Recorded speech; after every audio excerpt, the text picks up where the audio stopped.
Alvin, ang sundalo. Credit to the author. 2039-47. Ang mga pangalan po na nandito ay galing sa mga name generator. Kung meron man pagkakatulad sa mga pangalan ng tao o lugar at pangyayari, ito ay tunay na hindi sinasadya.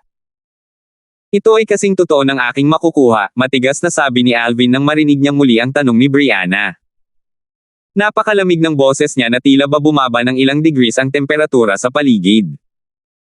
Nang marinig niya ang matatag na sagot ni Alvin, bagamat nahihirapan pa ring paniwalaan si Brianna, nakita niya ang pamilyar na tingin sa mga mata ng binata.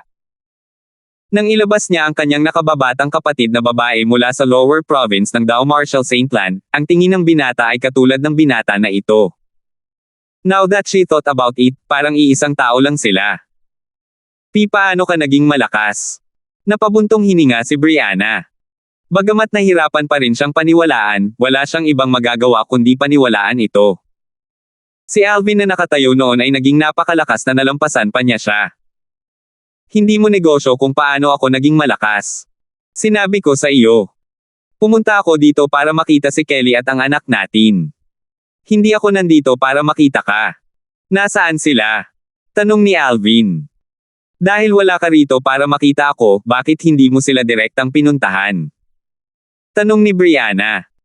Sa sandaling ito, hindi napansin ni Brianna na naging mas mainit ang kanyang tono nang kausapin niya si Alvin.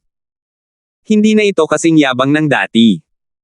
Tila ba kinilala ni Brianna ang lakas ni Alvin o marahil ay naantig siya sa paraan ng pagpunta niya sa fire worship sect para lang hanapin ang kanyang nakababatang kapatid na babae.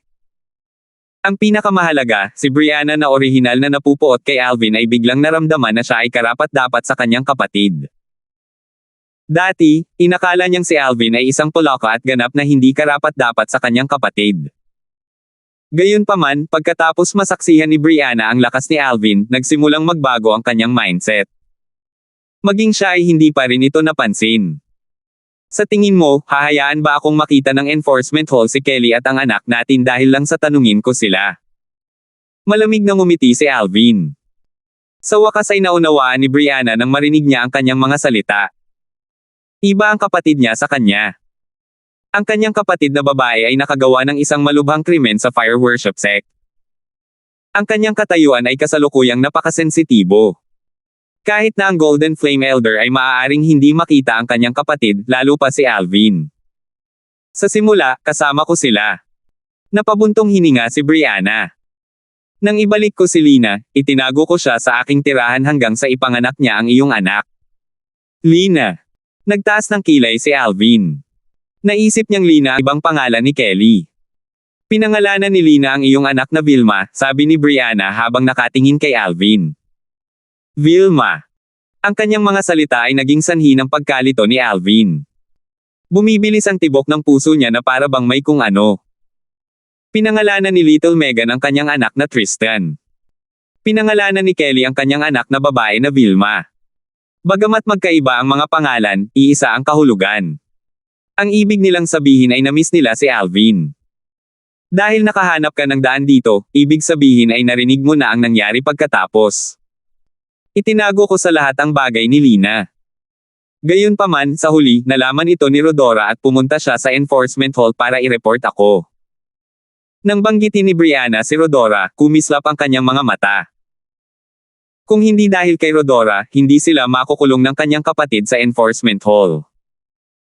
Dahil sa ulat ni Rodora, si Lina at ang kanyang anak na babae ay dinala ng enforcement hall.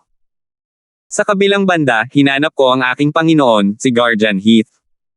Isa siya sa 3 dakilang guardian sa sekta. Noong una, gusto kong humingi ng tulong sa kanya. Gayunpaman, sinabi niyang nalilito ako at hiniling sa akin na sumuko sa enforcement hall. Napabuntong hininga si Brianna. Alam kong sinabi ni Master iyon para sa ikabubuti ko. Kapag lumabas si Lord Sectmaster sa kanyang closed-door cultivation, baka patawarin niya ang kasalanan ko dahil ako ang nagkusa na sumuko at para na rin sa kapakanan ng Master ko. Sinabi pa ni Master na wala siyang magagawa tungkol sa usapin ni Lina. Depende yun sa kung ano ang desisyon ng Lord Sect Leader na gawin. Unti-unting naging malungkot ang ekspresyon ni Brianna. Baka sa mga mata niya ang pag-aalala nang matapos siyang magsalita. Magpas siya. Ano ang dapat magpas siya? Malamig na ngumiti si Alvin nang marinig niya ang mga salita ni Brianna. Isantibi mo na hindi kasalanan ni Kelly ang pag-abandona sa lower province ng Dao Marshall Saintland, bakit pilit na pinakialaman ng fire worship sect ang buhay niya?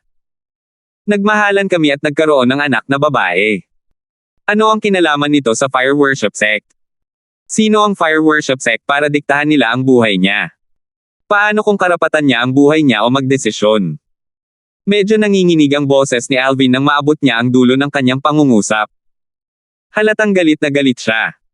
Parang inilalabas niya lahat ng galit na pinipigilan niya. Alam kong hindi ka nasisiyahan, ngunit paano ka naiiba sa akin? Ngumiti ng pilit si Brianna. Tinanong mo ako kanina kung sa tingin ko ay tama pa ba ang ginawa ko sa pamamagitan ng pagbabalik kay Lina sa fire worship sect. Let me tell you, I think it's the right choice. Ito ay dahil hanggat nananatili si Lina sa lower province, hahanapin siya ng mga taga-fire worship sect. Hindi ko lang inaasahan na pagkatapos ko siyang mahanap at maitago ng ligtas, matutuklasan pa rin siya. Lumitaw ang killing intent nang matapos siyang magsalita. Halatang nakadirekta ito kay Rodora. Huminahon na rin si Alvin pagkatapos niyang ilabas ang kanyang galit. Batay sa mga salita ni Brianna, halatang may malasakit siya kay Kelly. Marahil, ang paraan ng pag-aalaga niya kay Kelly ay hindi niya gusto, ngunit ginawa pa rin niya ito ng may mabuting hangarin. Hindi ko talaga alam kung ano ang iniisip mo sa pamamagitan ng pagbabalik sa kanya sa sekta. Hindi mo ba siya naitago sa labas? Hindi mapigilan ni Alvin na kutsain ang hanggal na desisyon ni Brianna. Itago mo siya sa labas. Sa tingin mo ba magagawa ko iyon nang hindi nag-aalala sa kanya? Tanong ni Brianna sa malalim na boses, iyan ang biological sister ko na hiwalayan ko sa loob ng maraming taon. Kahit kalahating araw ko siyang hindi nakikita, mag-aalala ako kung may nangyari sa kanya. At saka, sa aking palagay, ang pinakadelikadong lugar din ang pinakaligtas na lugar. Sa lahat, hindi ko lang akalain na si Rodora ay binabantayan ako niyan. Lalong tumindi ang killing intent sa kanyang mga mata nang magsalita muli siya tungkol kay Rodora. Naramdaman ng tunay na kalungkutan ni Brianna, hindi na siya sinisi ni Alvin. Sa halip, iniba niya ang paksa at nagtanong, alam mo ba kung saan nakakulong si Kelly at ang anak natin? Hindi, ayoko. Umiling si Brianna. Ang prison hall ay napakalaki, at maraming mga kulungan ng bato dito. Si Lina at ang kanyang anak na babae ay dapat na nakakulong sa isa sa mga silid na bato. Huwag mag-alala. Ang enforcement hall ay hindi maglalakas loob na saktan siya kahit kailan bago ang sect leader ay lumabas sa closed-door cultivation.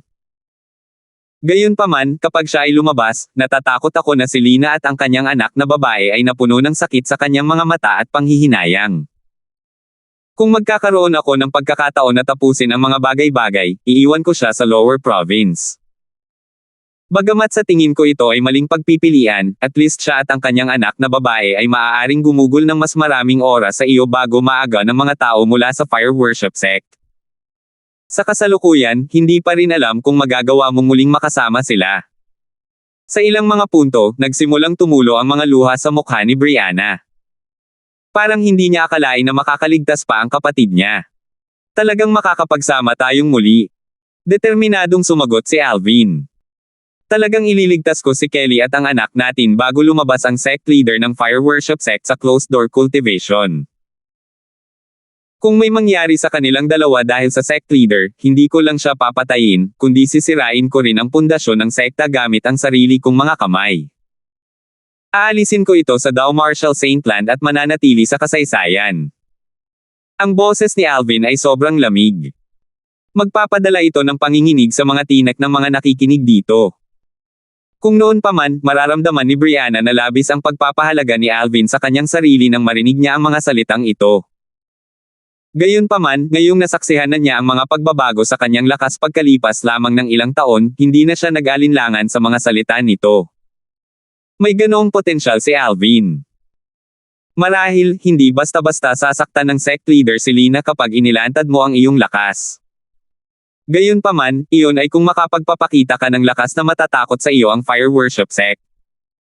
Tuwang-tuwang sinabi ni Brianna na may maningning na mga mata nang marinig niya ang kanyang mga salita, natural, hindi ka maaaring manatili sa fire worship sect, at hindi mo sila hahayaang mahanap ka. Kung hindi, mapapatay ka lang ng sect leader bago mo maabot ang iyong buong potensyal. Ang kanyang mga salita ay nagpasigla kay Alvin. Pinaramdam pa nito sa kanya na ibunyag ang kanyang potensyal sa fire worship sect. Mukhang kailangan kong umalis agad sa fire worship sect pagkalabas ko sa enforcement hall. Kapag bumalik ako at ipinakita sa kanila na mayroon akong isang violet na innate spiritual root, mabigla ang sekta at ang upper province ng Dao Martial Saint Land. Gumawa ng desisyon si Alvin. Hanggat ang sect leader ng fire worship sect ay hindi pa lumalabas sa closed door cultivation, may pagkakataon pa rin akong pilitin ang sekta na huwag saktan si Kelly at ang aming anak na babae nang walang ingat sa aking potensyal. Hanggat hindi nila ako kayang patayin, hindi sila maglalakas loob na hawakan silang dalawa. 2040. Ngayong nakapagdesisyon na si Alvin, gustong-gusto niyang lumipad palayo sa fire worship sect para mapabuti ang kanyang innate spiritual root. Hanggat nagawa niyang baguhin ang kanyang innate spiritual root sa isang violet, makakabalik siya ng maluwalhati at mabigla ang fire worship sect at ang upper province ng Dao Martial Saint Land. Siya ay maituturing na isang bihirang kababalaghan na may isang violet na innate spiritual root sa upper province. Sa oras na iyon, kung ipahayag niya na lilipulin niya ang fire worship sect kung manggahas silang saktan si Kelly at ang kanilang anak na babae, naniniwala siyang hindi maglalakas loob ang fire worship sect na hawakan sila sa takot sa kanyang potensyal. Salamat sa iyong payo. Ipinahayag ni Alvin ang kanyang pasasalamat kay Brianna pagkatapos niyang mabawi ang kanyang katinoan. Nawawala na rin ang huling galit nito sa kanya. Pagkatapos ng lahat, ang babaeng nakatayo sa kanyang harapan ay ang biolohikal na kapatid ni Kelly at ang kanyang pamilya. Kung pipilitin niyang hawakan ang kanyang galit, ang masasaktan lang ay si Kelly. Para sa kadahilanang ito, nagpasya si Alvin na alisin ang kanyang pagkamuhi kay Brianna. Kung tutuusin, totoo naman na wala siyang intensyon na saktan si Kelly. Sigurado na siya ngayon. Hindi mo ako kailangang pasalamatan, sabi ni Brianna habang umiiling, pareho tayong may intensyon. Lahat tayo ay naghahangad na maging ligtas si Lina at ang kanyang anak. Si Lina ang aking kambal na kapatid at ang aking nag-iisang kapatid na babae. Handa akong ayalay ang aking buhay kung ang ibig sabihin nito ay ligtas si Lina. Walang puwang para sa pagdududa ang tono ni Brianna. Tumanggaw si Alvin. Batay sa tono ni Brianna, masasabi niyang taos-puso ang mga salita nito. Pagkaraan ng ilang sandali ng katahimikan, tumingin si Alvin kay Brianna at sinabing, may isang bagay na lagi kong pinag-iisipan. Sa pagitan mo at ni Kelly, bakit pinili ng fire worship sect si Kelly bilang saint girl? Bakit hindi kanila pinili? Posible kayang totoo ang mga chismis. May violet ba si Kelly na innate spiritual root? Tinanong ni Alvin ang isa sa mga tanong na lagi niyang pinag-iisipan. Totoo. Si Lina ay nagtataglay ng isang violet na innate spiritual root. Gayunpaman, hindi ito ang pangunahing dahilan kung bakit siya pinili ng fire worship sect para maging isang saint girl. Mataimtim na sinagot ni Brianna ang tanong ni Alvin. Hindi ito ang pangunahing dahilan. Natigilan si Alvin. Nang makita niya ang mataimtim na ekspresyon ni Brianna, naging solemn na rin ang kanyang ekspresyon. Ano ang pangunahing dahilan kung gayon? Nagkataon lang ang narinig ko mula sa aking guro. Parang si Lina ang reincarnation ng isang diyosa. Lalong naging solemn na ang ekspresyon ni Brianna nang sabihin niya ito. Ang reincarnation ng isang diyosa. Nagulat si Alvin nang marinig niya ito. Kung narinig niya ito dati, baka naisip niyang walang katotohanan. Gayunpaman, siya rin ay isang taong muling nagkatawang tao. Kaya lang sa kanyang nakaraang buhay, siya ay isang weapon specialist mula sa Earth.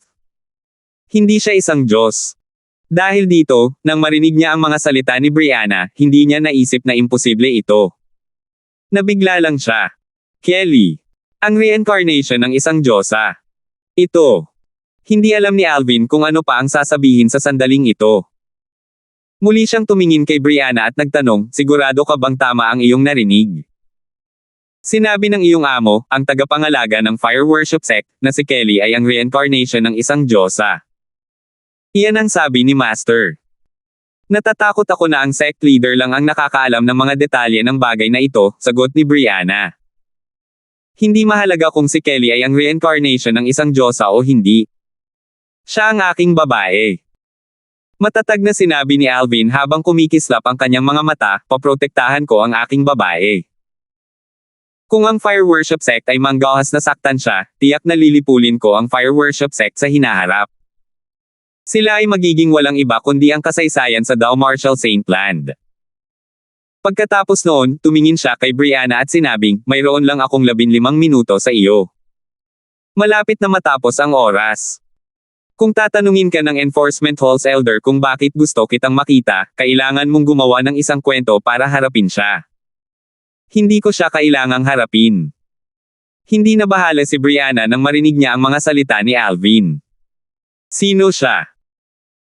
Bukod sa pagiging isang tunay na disipulo na nirerango sa ikapito sa True Ranking, isa sa 7 great prodigies ng sekta, at ang pinakanamumukod tanging babaeng disipulo sa mga nakababatang henerasyon sa Fire Worship Sect, siya ang direktang disipulo ni Heath, isa sa mga guardian sa Fire Worship Sect.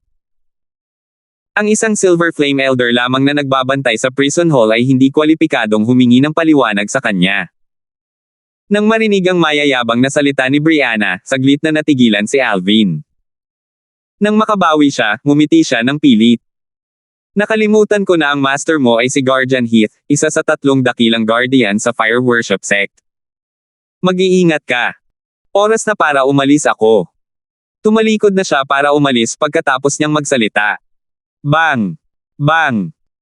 Matapos kumatok ng 2 beses sa pintuan ng bato, ang Silver Flame Elder ng prison hall na si Melly na nakabantay sa labas ay nagbukas ng pinto. Pagkaalis ni Alvin, isinara niyang muli ang pinto ng bato at muling isinaaktibo ang formation sa silid ng prison stone. Tara na. Nang matapos si Melly, sinenyasan niya si Alvin na umalis at dinala siya palabas ng prison hall. Pagkalabas ng prison hall, muling nakasama ni Alvin si Bennett na naghihintay sa labas. Pagkatapos magpaalam sa 3 pinuno ng pilak na apoy ng prison hall, kasama si Melly, inilabas ni Bennett si Alvin mula sa prison hall at nagtungo sa main hall. Salamat, Elder Bennett. Hindi nakalimutan ni Alvin na pasalamatan si Bennett sa kanilang paglalakbay sa main hall. Dapat mong pasalamatan si Little Jano. Sana hindi mo makalimutan ang pangako mo. Mataimtim na sagot ni Bennett. Huwag kang mag-alala, Elder Bennett. Lagi kong tinutupad ang aking mga salita. Taos-pusong sinabi ni Alvin. Natural, naalala ni Alvin ang pangako niya kay Bennett.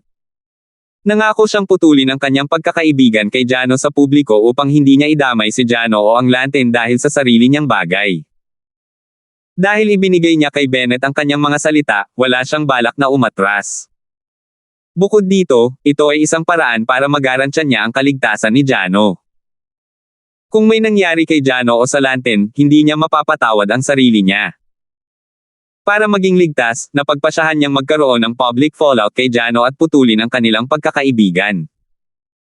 Hanggat kumalat ang balita tungkol sa kanilang pagbagsak sa Fire Worship Sect, ang mga sumasalungat kay Alvin ay hindi natatarget kay Jano. Sa prison hall. Pagkaalis ni Alvin, muling pumasok si Melly sa prison hall. Hindi lang iyon, ngunit binuksan niya ang batong pinto na nagpakulong kay Brianna at pumasok sa silid. Pagkapasok niya sa kwarto, ngumiti siya ng malawak habang nagtanong, Miss Brianna, I wonder kung komportable ka sa stay mo dito. Komportable. Nang marinig ang mga salita ni Melly, malamig na ngumiti si Brianna. Paano kung lumipat tayo ng lugar, at sasabihin mo sa akin kung komportable ito o hindi? Nang marinig ni Melly ang kanyang mga salita, ngumiti lang siya ng alanganin. Miss Brianna. Parang may naalala si Melly, same time niyang tinanong, patawarin mo ako sa pagtatanong, ano ang relasyon mo ni Alvin? Para isipin na ginamit niya ang kanyang mga koneksyon para makapasok sa prison hall para lang makita ka. Higit sa lahat, bagong alagad lang siya ng sekta. Pumasok lang siya sa sekta pagkatapos mong mabilanggo. Hindi siya nagpatalo at direktang nagtanong tungkol sa relasyon ni Brianna kay Alvin. May pakiramdam si Melly na magkakilala silang dalawa. Kung hindi gagamitin ni Alvin ang kanyang mga koneksyon para lang makita si Brianna. Anong kinalaman mo sa relasyon ko sa kanya? Napangiti si Brianna nang marinig ang tanong ni Melly. Wala siyang balak na bigyan siya ng tamang sagot. Isang bakas ng kawalang kasiyahan ang sumilay sa kaibuturan ng mga mata ni Melly nang makita niya kung gaano kasenggit si Brianna. Gayunpaman, pinilit niyang ngumiti at sinabing, Miss Brianna, casual lang na tanong. Wala akong ibang intensyon. Sa aking palagay, dapat kaibigan mo siya. No wonder pinahiya niya si Rodora dati. Ang lumalabas, dahil si Rodora ang nagsumbong sa iyo. Nagtataka ang lahat kung bakit hihiing ng bagong disipulo si Rodora nang walang dahilan. Emosyonal na napabuntong hininga si Melly nang matapos siyang magsalita. Nang banggitin ni Alvin na gusto niyang makita si Brianna, si Melly man o ang iba pang dalawang Silver Flame Elder, naalala nilang lahat ang pangyayari kung saan walang awa na pinahiya ni Alvin si Rodora. Dati, inakala nilang pinahiya ni Alvin si Rodora nang walang dahilan. Gayunpaman, ngayon, naramdaman nilang lahat si Alvin ay maaaring gumawa nito dahil malapit siya kay Brianna. Kung hindi, hindi niya gagamitin ang kanyang koneksyon para makita siya sa prison hall. Bagaman mataas ang sahod na ibinibigay ng enforcement hall sa mga tunay na alagad na naglilingkod dito, wala ito halaga sa isang tunay na disipulong tulad niya na nagtataglay ng 1,000,000 contribution points. Patuloy na sinabi ni Melly, ngayong pag-isipan ko ito, malamang na nagpasya siyang maglingkod dito dahil gusto kanyang makita. 1,000,000 contribution points. Natigilan si Brianna nang marinig niya ang mga salita ni Melly. Anong milyong contribution points? Sinabi mo lang na mayroon siyang 1,000,000 contribution points. Si Alvin ay may 1,000,000 contribution points. Maging si Brianna ay nakapagligtas lamang ng mahigit 200,000 contribution points pagkatapos ng mahabang panahon na nasa Fire Worship Sect. Si Alvin ay nakapasok lang sa Fire Worship Sect hindi pa katagal ngunit mayroon na siyang 1,000,000 contribution points. 2041. Oo, mabilis na tugon ni Melly sa tanong ni Brianna. Hindi siya naglakas loob na manligaw. Kanina pa lang siya pumasok sa Fire Worship Sect, di ba? Paano siya nakakuha ng napakaraming contribution points? Nalilitong tanong ni Brianna. Bakas din sa mukha niya ang pagtataka.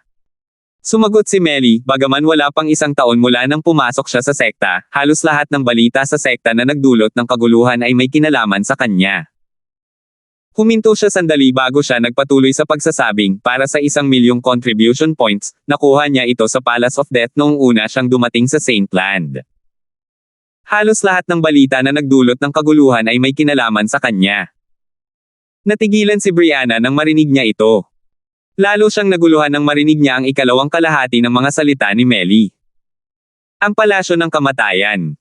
Kailan pa tayo makakakuha ng napakaraming contribution points sa Palace of Death? Bakit wala akong narinig na ganoon kagandang bagay? Bueno, ang nangyari ay noong una siyang sumali sa Four Symbol Sanctums Black Turtle Sanctum ng Fire Worship Sect. Ikinwento ni Melly kung paano pinatay ni Alvin si Wenyang, ang pangalawang anak ng ikalimang elder ng Northern Plethora Sect noong una siyang dumating sa Fire Worship Sect. Sinabi rin niya sa kanya kung paano ang isang tunay na disipulo, si Wenyang, ay ang panganay na anak ng ikalimang elder ng Northern Plethora Sect. Mayroong mahigit 170 tunay na alagad. Gayunpaman, may malabong impresyon si Brianna kay Wenyang. Bagamat si Wenyang ay isa ring tunay na disipulo tulad niya, hindi siya sapat na lakas para may rank sa true rankang.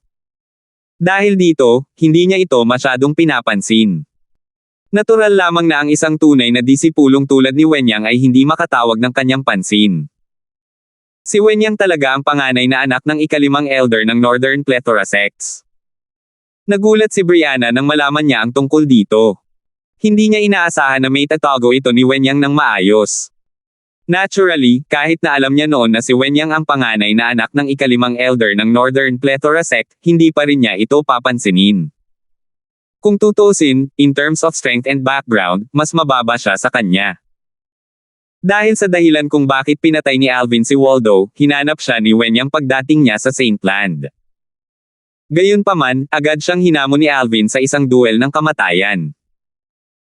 Sa huli, pumunta silang dalawa sa Palace of Death para pumirma ng Death Pact. Pag-iisip ni Melly, sa simula, si Wenyang at ang lahat ay nagkamali sa pag-aakalang pinatay nila si Alvin. Wenyang. Hindi nagulat si Brianna nang mabalitaan niyang pinatay ni Alvin si Wenyang. Nasaksihan niya ang lakas ni Alvin kanina. Kahit na siya ay hindi katugma para sa kanya, lalo na si Wenyang na mas mababa sa kanya. Habang patuloy na isinalaysay ni Melly ang nangyari, sa wakas ay nalaman ni Brianna kung paano nakuha ni Alvin ang 1,000,000 contribution points. Ang lumabas, nanalo siya sa pamamagitan ng paglalagay ng taya sa kanyang sarili. Yung pana na ginamit niya bilang collateral ay hindi simple. Kung hindi siya bibigyan ni Elder Nicholas ng 200,000 contribution points sa kanya, naisip ni Brianna sa kanyang sarili. Si Nicholas ay mula sa parehong angkan niya at ng kanyang Panginoon, Guardian Heath. Sa mga tuntunin ng seniority, ang tagapag-alaga ng Palace of Death, si Nicholas, ay maaaring ituring bilang kanyang nakatatandang kapatid. Dahil dito, kilalang-kilala niya si Nicholas. Alam niyang hindi siya dapat kumilos ng mabait kung walang benepisyo. Matapos malaman ni Brianna kung paano nakakuha si Alvin ng 1,000,000 contribution points, tumingin siya kay Melly at nagtanong, kanina mo pa sinabi na lahat ng balita na nagdulot ng kaguluhan sa sekta sa nakalipas na 1 taon ay may kinalaman sa kanya. Sabihin mo sa akin. Bahagya siyang na-curious kung ano ang pinag-isipan ni Alvin. Mitiig ang ikinwento ni Melly ang nangyari kay Brianna. Ang ekspresyon ni Brianna ay isang magandang tingnan kapag nakikinig siya sa mga kwento ni Melly. Hindi niya inaasahan na si Alvin ay magdudulot ng napakaraming isyu sa wala pang 1 taon pagkatapos makapasok sa Fire Worship Sect. Sa sandaling pumasok siya sa Black Turtle Sanctum ng Four Symbols Sanctum ng Fire Worship Sect, nasaktan niya ang unang Silver Flame na Elder Argus ng Black Turtle Sanctum. Tapos, pumatay pa siya sa Vermilion Bird Sanctum. Gayunpaman, hindi siya pinarusahan ng mahigpit ng enforcement hall dahil mayroon siyang asul na innate spiritual root. Sandali lang. Asul na innate spiritual root. Sabi mo meron siyang blue innate spiritual root. Agad na pinutol ni Brianna si Melly nang marinig niya ang tungkol sa innate spiritual root ni Alvin. Baka sa mukha niya ang pagtataka habang nagtanong, sigurado ka bang hindi ka nagkakamali? Hindi ako nagkakamali. Umiling si Melly. Dapat ay mayroon siyang asul na innate spiritual root. Bakit? Akala mo ba ay mayroon lang siyang dilaw na innate spiritual root, Miss Brianna? Yellow innate spiritual root. Hindi nagabala si Brianna sa pagsagot sa tanong ni Melly. Si Alvin ay mas matanda lamang sa kanya ng 1 o 2 taon ngunit mas malakas kaysa sa kanya at napakabilis ding tumaas ang kanyang lakas sa loob lamang ng ilang taon. Paano naging posible para sa isang tulad niya na magkaroon ng dilaw na innate spiritual root? Sa katunayan, naghinala si Brianna na maaaring walang asul na innate spiritual root si Alvin. Batay sa bilis ng kanyang cultivation, naisip niya na posibleng magkaroon siya ng indigo, o kahit violet, innate spiritual root. Pagkatapos ng lahat, alam niya kung ano ang lakas ni Alvin ilang taon na ang nakararaan. Sabi mo dapat mayroon siyang asul na innate spiritual root. Bakit mo ginamit ang mga salitang dapat? Tanong ni Brianna. May isang chismis na umiikot sa sekta na may alam siyang pamamaraan para itago ang kanyang innate spiritual root. Posibleng mayroon siyang indigo o kahit violet na innate spiritual root, paliwanag ni Melly. Nang marating niya ang dulo ng kanyang pangungusap, idinagdag niya, gayunpaman, sa palagay ko ay malabong mangyari iyon. Hindi malamang. Brianna sa loob-loob na hindi sumang-ayon sa komento ni Melly. Napagpasyahan niya na si Alvin ay nagtataglay ng indigo o violet na innate spiritual root. Bahagyang hindi sigurado si Brianna nang magsalita si Melly tungkol sa dahilan kung bakit napakalakas ni Alvin. Ang kanyang cultivation base ay nasa early quintessential saint stage lang. Nagagawa lang niyang sugpuin ang powerhouses sa second form of the saint stage dahil sa kadahilanang na-master na niya ang 4 na high-grade divine abilities at isang misteryosong sword technique. Natigilan muli si Brianna nang marinig niya ang tungkol dito. Nasa early quintessential saint stage lang ang cultivation base ni Alvin. Nang hampasin siya ni Alvin ng kanyang espada kanina, pakiramdam niya ay malapit na siyang tumawag sa kamatayan. Noong panahong iyon, naisip niya na ang cultivation base ni Alvin ay nasa third form of the saint celestial stage. Gayunpaman, sinabi ni Melly sa kanya na ang cultivation base ni Alvin ay nasa early quintessential saint stage lamang. Isa lang talagang early quintessential saint stage martial cultivator ang talagang nagtataglay ng lakas na maihahambing sa isang powerhouse sa third form ng saint celestial stage. Bagamat nahirapang paniwalaan si Brianna, wala siyang pagpipilian kundi paniwalaan ito habang patuloy na isinalaysay ni Melly ang nangyari. Ang lakas ni Alvin ay talagang maihahambing sa isang powerhouse sa third form of the Saint Celestial stage kahit na ang kanyang cultivation base ay nasa early quintessential Saint stage lang. Kung ang kanyang cultivation base ay nasa early quintessential Saint stage lamang, kung gayon posibleng mayroon lang siyang asol na innate spiritual root, naisip ni Brianna sa kanyang sarili. Di nagtagal, nalaman ni Brianna ang tungkol sa isa pang nakakagulat na balita. Si Alvin ay isang 9-clawed dragon warrior. Siya, natural, alam kung ano ang ibig sabihin ng pagiging isang 9-clawed dragon warrior. Hindi niya inaasahan na si Alvin ay isang 9-clawed dragon warrior. Rodora. Hindi siya nangahas na tanggapin ang kanyang hamon sa death duel. Siya ay binugbog sa publiko hanggang sa ang kanyang mukha ay namamaga na parang ulo ng baboy. Nang marinig ni Brianna ang pagtatalo ni na Alvin at Rodora, natuwa siya. Younger sister, parang nakita mo talaga ang sarili mong mabuting tao. Para sa iyong kapakanan, pumasok siya sa yungib ng leon at hindi man lang nagdalawang isip na sakta ng isang Golden Flame Elder para lamang sa paghihiganti sa iyo. Sa sandaling ito, ang impresyon ni Brianna kay Alvin ay sumailalim sa isang makabagbag damdaming pagbabago. Alam na alam ni Brianna na si Alvin ang nagturo kay Rodora ng leksyon dahil sa kanyang kambal na kapatid, hindi sa kanya. Isang bakas ng pangamba ang lumitaw sa mga mata ni Brianna nang malaman niya na sinaktan ni Alvin si Linten upang makapaglingkod sa enforcement hall. Si Linten ay nag-iisang anak na lalaki ng isa sa mga vice hall masters ng enforcement hall. Sinaktan siya ni Alvin at mananatili siya sa enforcement hall ng isang buwan. Hindi siya magkakaroon ng madaling panahon sa hinaharap. Maaaring hindi kasing lakas ni Linten si Alvin, ngunit hindi niya kailangang personal na kumilos kung gusto niyang maghigante kay Alvin sa enforcement hall. Elder Melly, may hihingin akong pabor sa iyo, mataimtim na sabi ni Brianna habang nakatingin kay Melly. Pakisabi sa akin kung ano ang gusto mong gawin ko, Miss Brianna. Ngumiti si Melly. Ang babaeng nauna sa kanya ay parang isang dakilang batang miss sa kanya. Kung pinabayaan niya siya at nalaman ni Guardian Heat ang tungkol dito, siya ay puputulan ng buhay. Pakipasa itong voice transmission Jade token sa aking master.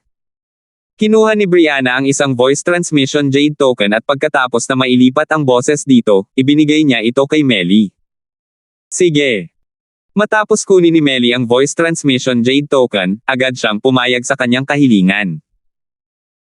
Ang mensaheng iniwan ni Brianna sa voice transmission Jade token ay napakasimple. Hiniling niya sa kanyang amo na bantayan si Alvin.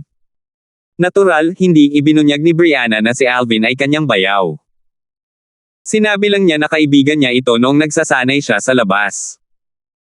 Sinabi rin niya sa kanyang amo kung paano walang awang pinahiya ni Alvin si Rodora para ipaghiganti siya.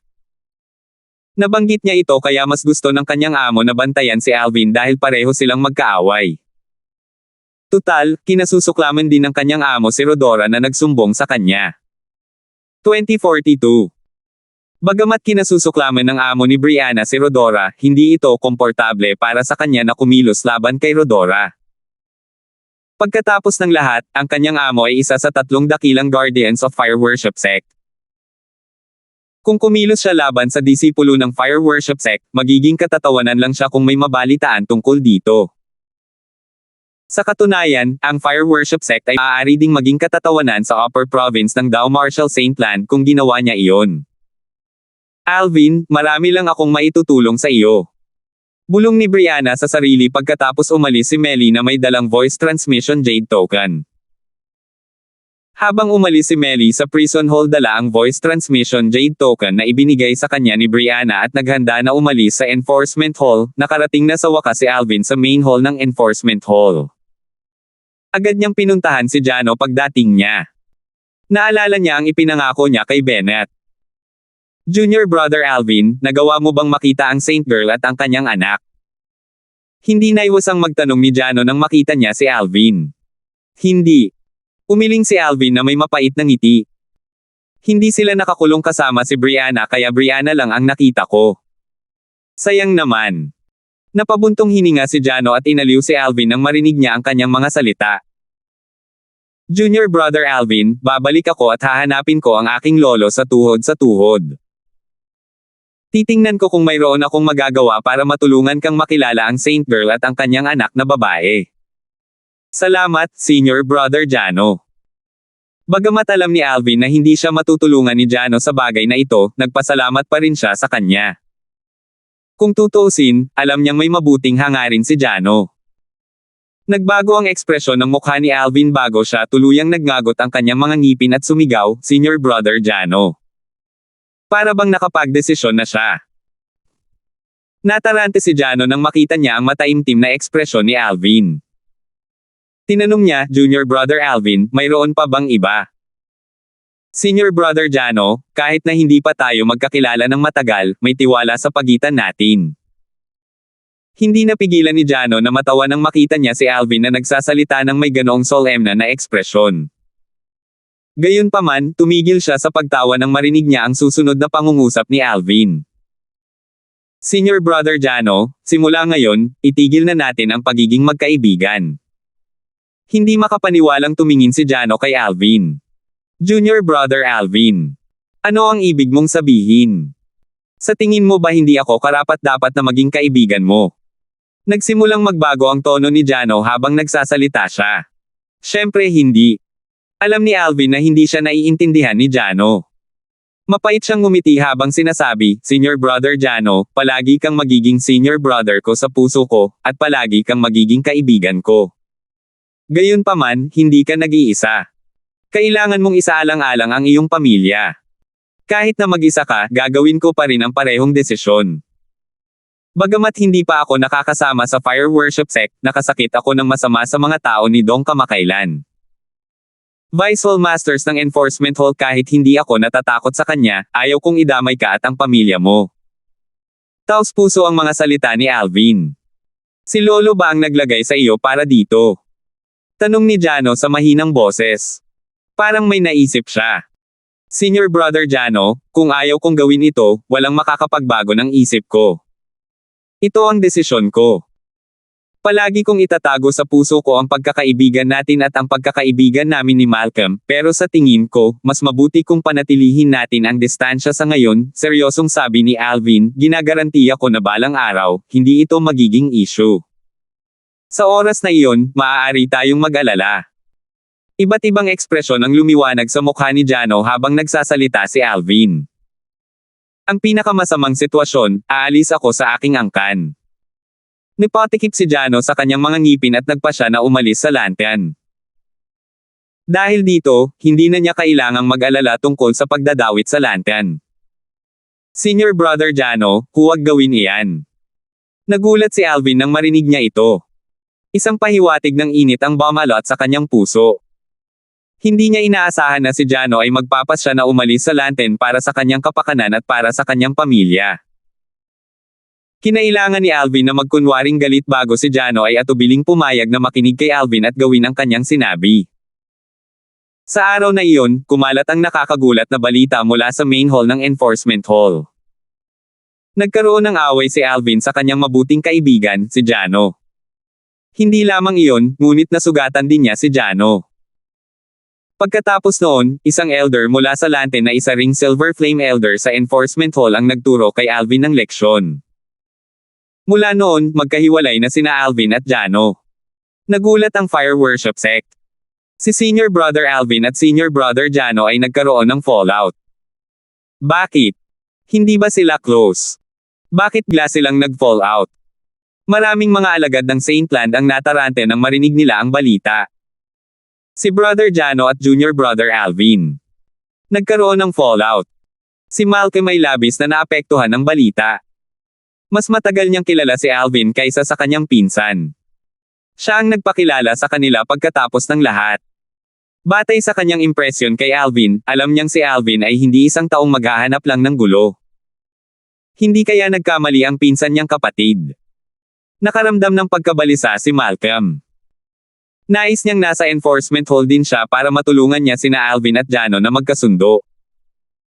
Gayunpaman, ang mga elder at disipulo ng Fire Worship Sect ay ipinagbabawal na pumasok sa enforcement hall para sa mga personal na bagay. Sa makatuwid, gaano man niya kagustong makita sina Alvin at Jano sa enforcement hall, hindi niya ito magagawa. Kinailangan niyang maghintay ng isang buwan para makabalik sina Alvin at Jano mula sa enforcement hall bago niya matanong kung ano ang nangyari. Sa loob ng main hall ng enforcement hall. Sinakop ng main hall ang isang malawak na lugar. Bilang isang Bronze Flame Elder, ang tirahan ni Linten ay matatagpuan din sa loob ng main hall. Nag-away si Alvin kay Jano. Natigilan si Linten nang marinig niya ang balitang ito.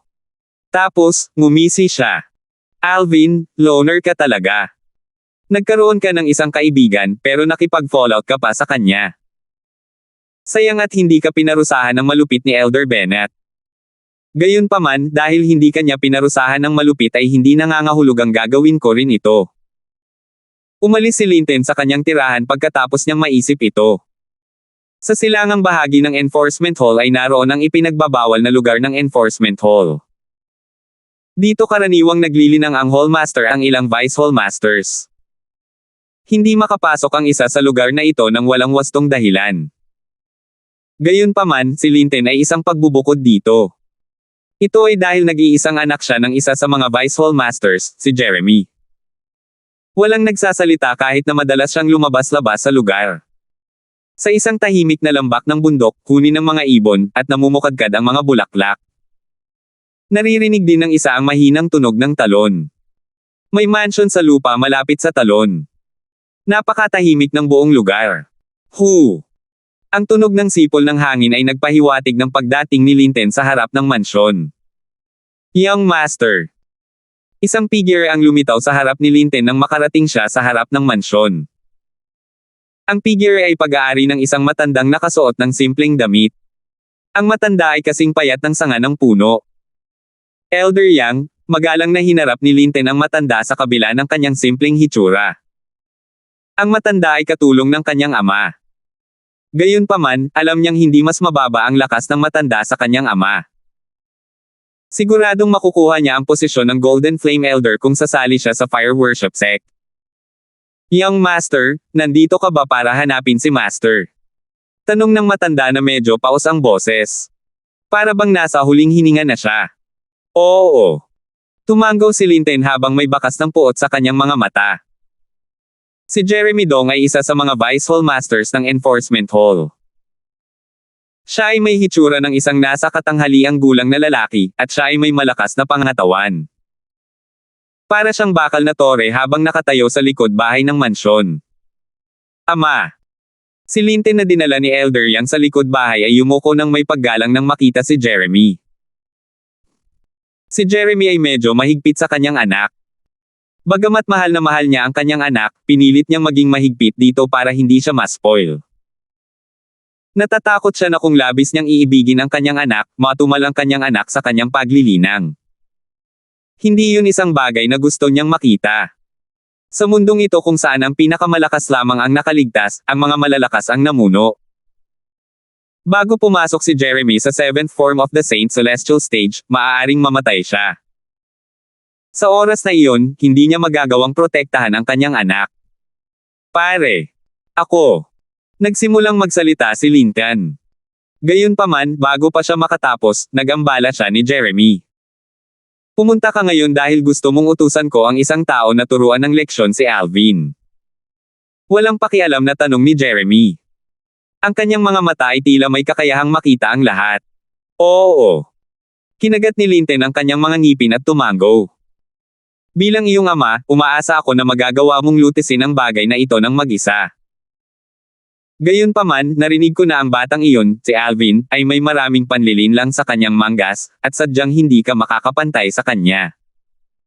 Batay sa mga salita ni Jeremy, halatang narinig niya si Alvin. Malinaw na hindi niya akalain na si Alvin ay nagbigay ng anumang pagbabante kahit na siya ay sapat na malakas upang talunin ang isang powerhouse sa 2nd form of the Saint Celestial Stage at may lakas na maihahambing sa isang powerhouse sa 3rd form of the Saint Celestial Stage. Pagkatapos ng lahat, si Jeremy, bilang Vice Hallmaster ng Enforcement Hall sa Fire Worship Sect, ay mas malakas pa kaysa sa karamihan ng Golden Flame Elders.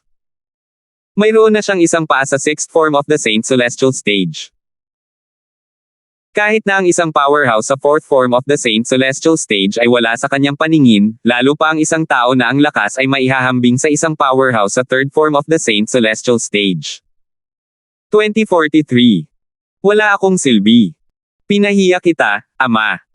Napayuko si Linton sa kahihiyan nang marinig niya ang mga salita ni Jeremy. Gayunpaman, sumili ang lamig sa kaibuturan ng kanyang mga mata. Natural, ito ay nakadirekta kay Alvin, hindi sa kanyang ama. Kung hindi dahil kay Alvin, kailangan ba niyang humingi ng tulong sa kanyang ama para malutas ang usaping ito? Kailangan ba niyang marinig ang pagkabigo sa boses ng kanyang ama kung hindi dahil kay Alvin? Sinisi ni Linton si Alvin sa lahat. Hindi niya inisip ang sarili niyang kahinaan at hindi rin niya inisip na siya ang nagpunta para maghanap ng gulo kay Alvin. Makikitang wala man lang siyang dignidad. Masigasig sana niyang nilinang at ipaghiganti ang kanyang sarili, ngunit pinili niyang humingi ng tulong sa kanyang ama sa halip. Pareho kayong nagtataglay ng asol na innate spiritual roots. Sana ay maipaghiganti ninyo ang sarili ninyo gamit ang sarili ninyong lakas at hindi humingi ng tulong sa akin.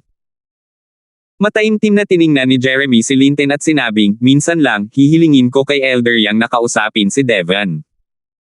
Pumunta ka at hanapin si Devon bukas. Kuya Devon. Agad na lumiwanag ang mga mata ni Linton nang marinig niya ang mga salita ni Jeremy. Natuwa siya. Si Devon ang pinakamalakas na Silver Flame Elder sa Enforcement Hall. Minsan na siyang tinulungan ni Jeremy upang maituring siyang nasa ilalim ng utos ng kanyang ama. Natural na natuwa si Linton nang marinig niyang sinabi ng kanyang ama na kukunin niya si Devon para turuan ng leksyon si Alvin. Tila mas nadismaya si Jeremy nang makita niya kung gaano kasaya si Linton.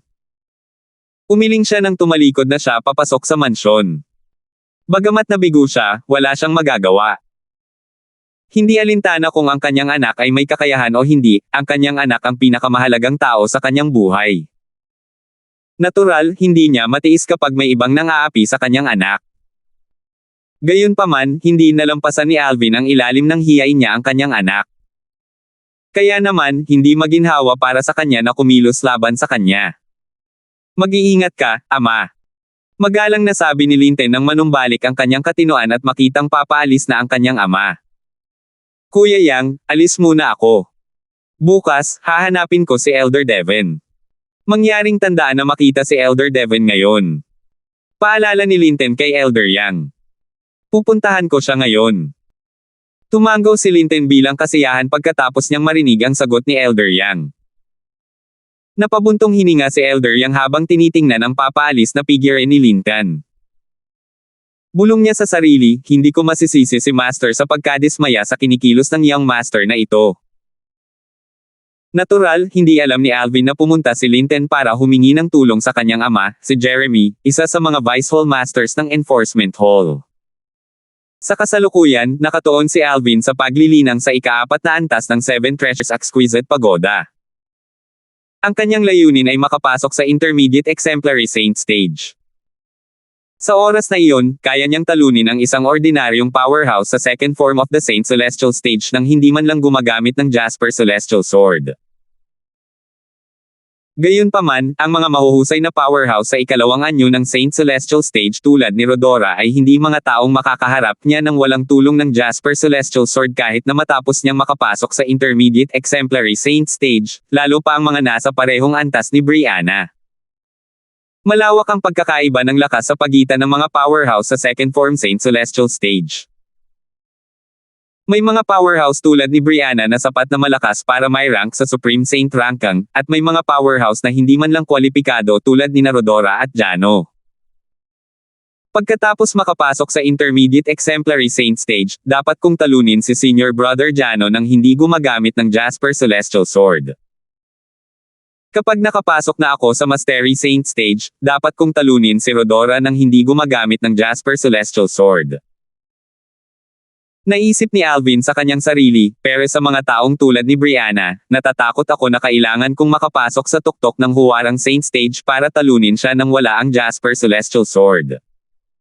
Maraming natutunan si Alvin sa kanyang pananatili sa Fire Worship Sect.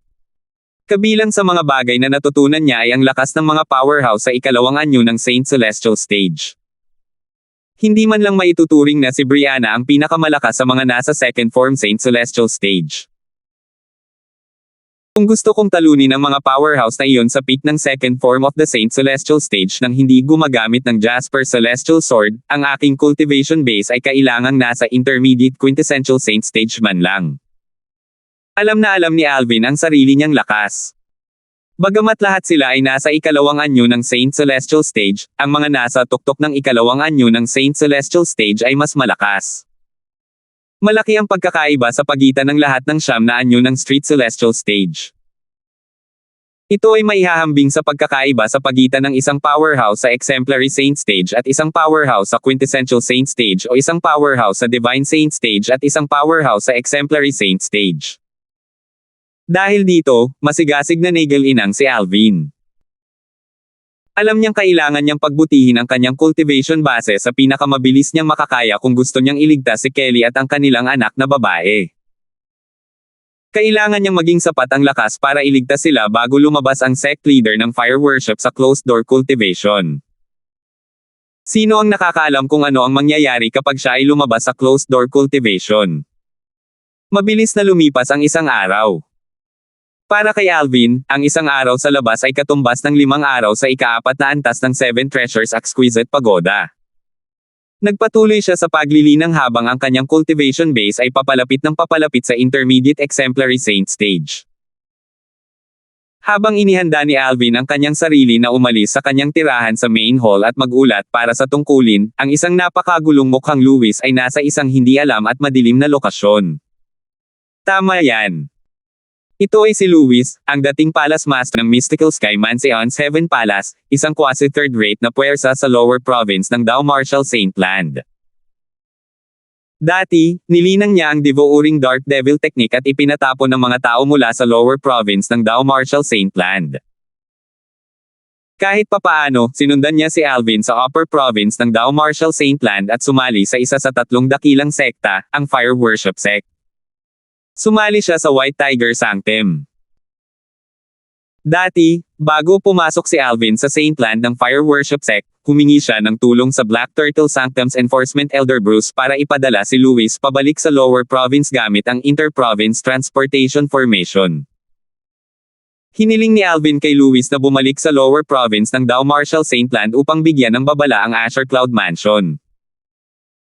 Pagkatapos ng lahat, nasaktan niya si Argus mula sa Fire Worship Sect at Elton, ang ika-5 elder mula sa isang first-rate na puwersa, ang Northern Plethora Sect.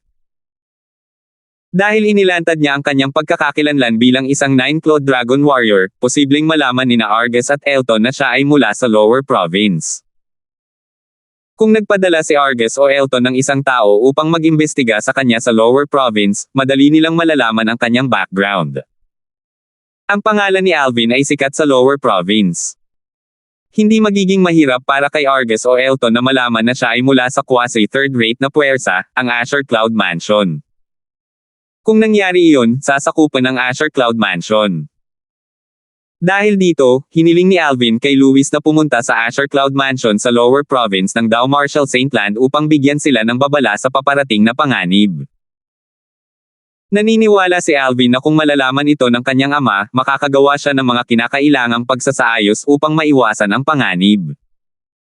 Gayunpaman, hindi inaasahan ni Alvin na si Luis ay makakatagpo ng isang aksidente pagkatapos niyang pumasok sa Inter-Province Transportation Formation. Hindi siya ipinadala sa lower province ng Dao Martial Saint Land. Sa halip, siya ay ipinadala sa isang hindi kilalang katakot-takot na lokasyon. Madilim ang lugar. Walang araw o gabi. Mabilis na nasanay si Luis dito. Saan ito? Mukhang hindi ito ang lower province o ang upper province ng Dao Martial Saint Land. Tumangala si Luis sa langit. Isang buwang pula ang dugo ang nagliwanag sa kalangitan. Ito ay tumingin lubhang nakakatakot. Ang Heaven and Earth Spirit Energy dito ay mas masahol pa kaysa sa lower province ng Dao Martial Saint Land. Parang ilang buwan na akong nandito. Gayunpaman, wala akong nakitang halimaw dito, lalo na ang ibang tao. Naglakad siya ng walang patutunguhan sa kakahuyan. Nakaramdam ng matinding panlulumo si Luis. Pakiramdam niya mababaliw na siya.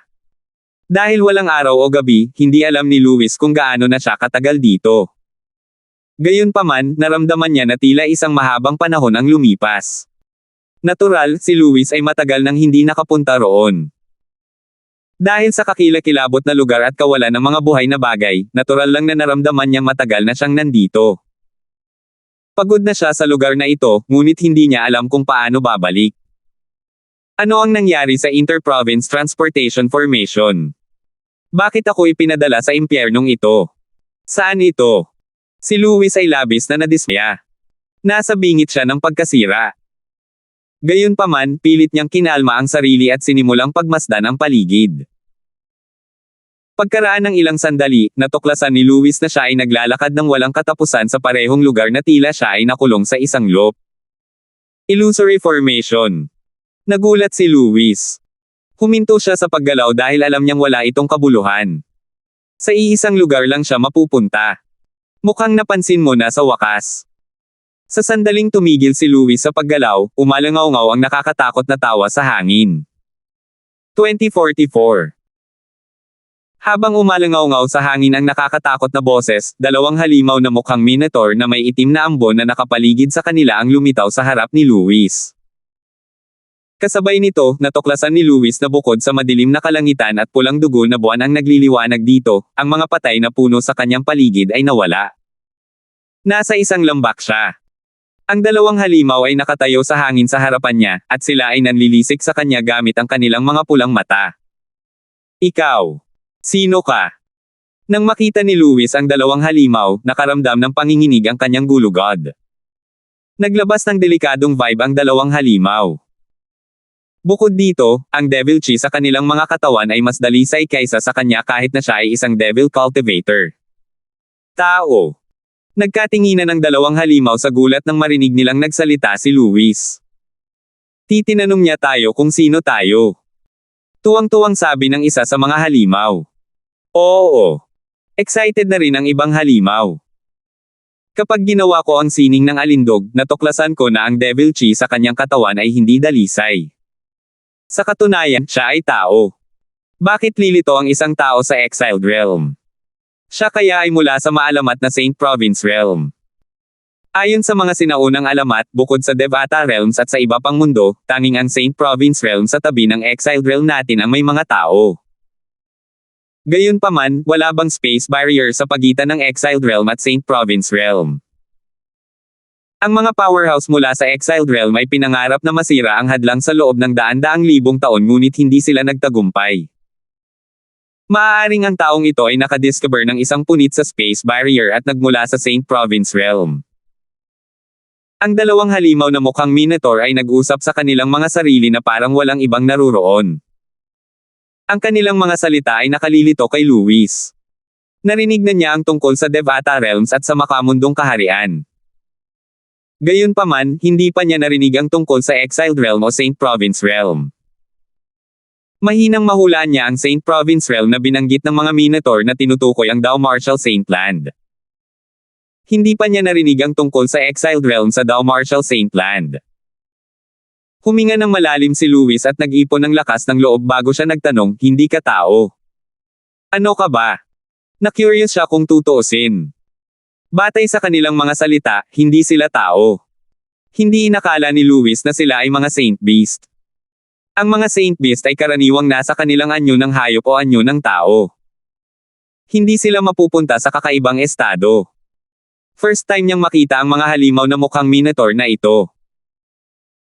Hindi lang ito ang unang pagkakataon niyang makakita ng mga ganitong nilalang, ngunit hindi pa niya narinig ang pagkakaroon ng kalahating tao na kalahating hayop na nilalang. Tinanong niya lang tayo kung ano tayo.